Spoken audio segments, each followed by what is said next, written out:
Welcome into the Thursday episode of the David Hookstead Show, the last one of the week. Happy to have everyone here as always. I hope you all had the opportunity to watch my interview with Jack Carr. We posted the whole thing Wednesday. It is outstanding. It is phenomenal. Just a true class act individual, fascinating guy. So if you haven't checked that out, I encourage you to all go watch that. That's why we didn't have our Wednesday, our standard Wednesday episode, because we filled it with that instead. But having said that, I want to start off right away with the Dave Chapelle attack. So Dave Chapelle was attacked while at the Hollywood Bowl late Tuesday night. A guy ran up on stage. He was armed with a fake gun that had a knife blade that came out of it. Very strange stuff. I've never seen that before. The guy got Chappelle on the ground. Obviously could have caused serious damage. Chappelle was not hurt. His security team handled the situation and worked the guy over would be a good way to say it. But here's my main thought on this. If you attack a comedian, and let's not forget, Dave Chapelle has to have a ton of security. Why? Because he makes jokes about transgender people. Now, he makes jokes about everyone, but you don't see the right-wingers or whatever trying to kill Dave Chapelle, because right-wingers and most people all over the spectrum can laugh at stuff, and we know a joke, and we understand a joke, we get jokes, even if not every one of them super funny. We're not going to go out and attack someone, right? Well, that's not how some people think. Some people think actually you should go attack people, and some people think you actually should use violence to get your way. And that's frankly fucking terrifying, because if comedians can just get attacked on stage like this, then no one is safe. And this is really, to some degree, Will Smith's fault, because Will Smith seemed to normalize, and people thought it was awesome. Some morons thought it was awesome that he walked up on stage and hit Chris Rock for a joke about his wife. And now Dave Chapelle can't even do a comedy set without a guy using a weapon on him. I mean, what are we coming to? I mean, what is this nation coming to? The attacks on comedy have to end. The attacks on humor have to end. This idea that comedians somehow have to watch what they say because they might offend someone have to end. And I'll say this, depending on where you pull that shit, you run up on stage in a state like maybe Texas or Montana, and you're armed and someone else is armed, that might be the last thing you ever do in life. Now, obviously, it's California, and guns aren't really, people aren't really allowed to protect themselves in California. But you pull that shit in a state where people are packing and security's packing and the cops are obviously there, you might get blown out of your shoes so fast you don't even know what happened. You run up on someone with a weapon, with a knife, gun, crowbar, whatever it might be. You run up on someone with a weapon and another person there is armed, they have every right in the world to put you down. If you're going to behave like a sick animal, you're going to get treated like a sick animal. That's the reality of the situation.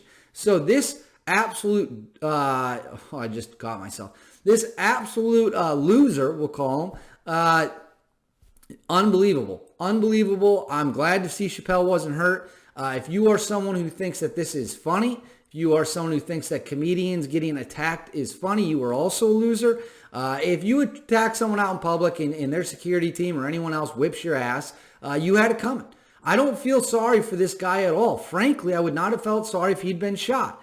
Again, he was armed with a deadly weapon. Let me say that again for him. He was armed with a deadly weapon when he tackled the guy to the ground. He tackled Chappelle to the ground. If you attack people armed with a deadly weapon, which I think he was charged with assault with a deadly weapon, if you do that, you got it coming. It's that simple. You got it coming. If you're going to play stupid games like that, you're going to have to deal with it accordingly. All right, next. NBA TV ratings are up big time on ESPN, highest since 2014. LeBron James is, of course, not playing because the Lakers are not playing. What does this mean?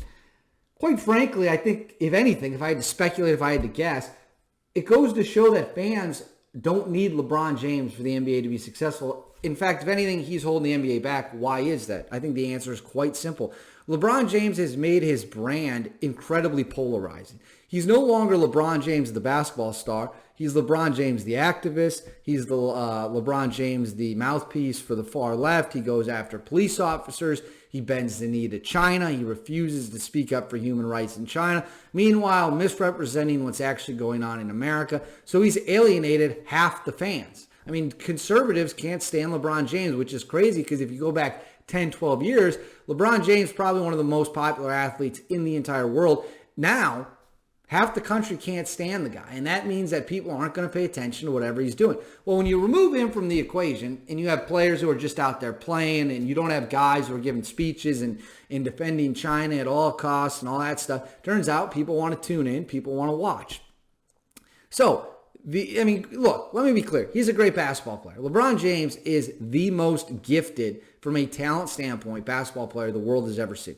That's not up for debate. That's not me just making that up. That is a fact. LeBron James is the most physically gifted basketball player the world has ever seen. Okay, we all agree on that? We all agree on that? Because that is 100% true. However, that does not mean that he is good for business overall. Let's not forget, this is the man who doxed a heroic police officer who had to shoot a young woman to stop someone from getting stabbed. He doxed that person, deleted the tweet. Of course, the internet's forever. He has 50 million Twitter followers.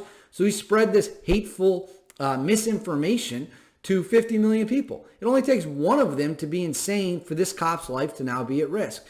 He famously said that free speech has consequences after Daryl Morey, the former GM of the Rockets, had the audacity to stand up for freedom in Hong Kong. He literally put the Chinese dictatorship ahead of human rights. So why are we sitting here pretending like LeBron James is good for business? He's fractured the fan base. Look, I grew up a huge NBA fan. I'm a Lions fan. I was a Pistons fan. I just don't watch the NBA anymore. I just don't really care. I watch it a little bit, but not enough to care. But you didn't see Ben Wallace and Rasheed Wallace and Rip Hamilton and Chauncey Billups. They weren't running around saying shit about how China does no wrong, et cetera, et cetera. So LeBron James has no one but himself to blame for this. Next. Arch Manning. Okay, who's Arch Manning? Arch Manning is, of course, the nephew of Eli and Peyton Manning. He's the number one recruit in the class of 2023. He is a generational quarterback talent. He is the biggest quarterback recruit maybe since his own uncle. I would say he's exceeded the hype surrounding Trevor Lawrence. He's exceeded all of that. So he is the biggest QB recruit in 20 plus years. Again, you're talking about a once-in-a-generation caliber player. And now, apparently, Texas is the leader. Alabama's fallen off in the race. Georgia's right there in the middle. And the big point about this is Texas represents an incredible opportunity for Arch Manning, right? Texas has not been good for a long time. And if he comes in and injects life into the program and makes them super competitive with Steve Sarkisian, and he brings them back to their championship caliber of a team, he'll be remembered as the greatest Texas football player ever. He wins a national title with Texas, and Arch Manning will be remembered as the savior. Not to mention all the NIL money that's going to pour in, especially once Texas goes to the SEC. Texas makes a lot of sense from an image perspective. Now, from a winning perspective, Georgia, Alabama make way more sense. Alabama's obviously won 6 national titles with Nick Saban. But from an ability to build your brand, if he gets it done, now it's risky. Because what if he goes to Texas and doesn't win? That's an issue. But if he goes to Texas and they start winning 10 games a year, 11 games a year, national title runs, college football playoffs, folks, Arch Manning will cement his legacy in stone in a way he can't do anywhere else other than maybe Ole Miss. So I like the idea of him going to Texas. I think it's interesting. It would make a ton of fun. Anyways, that's all we have for the final episode of the week. Remember, go check out my interview with Jack Carr, and I'll see you all again Monday.